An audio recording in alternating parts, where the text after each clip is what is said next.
Bamboo तथा बाँसको बारेमा त हामी सबैलाई धेरै कुरा थाहा छ।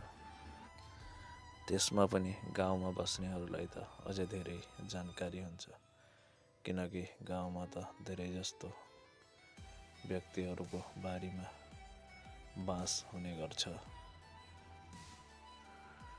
अगाडिको समयमा मानिसहरू बाँसले घर बनाउने गर्थे र त्यसको साथै नाङ्ला चाल्ना र विभिन्न सामग्रीहरू बनिन्थे।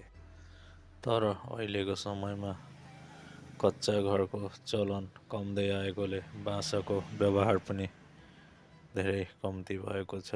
तर पनि विदेश जस्तै चाइना, जापान आदि बाँसबाट अरू पनि धेरै सामग्रीहरू बनाउँछन्, जुन चाहिँ हामीले भिडियोमा देखिसकेका छौँ।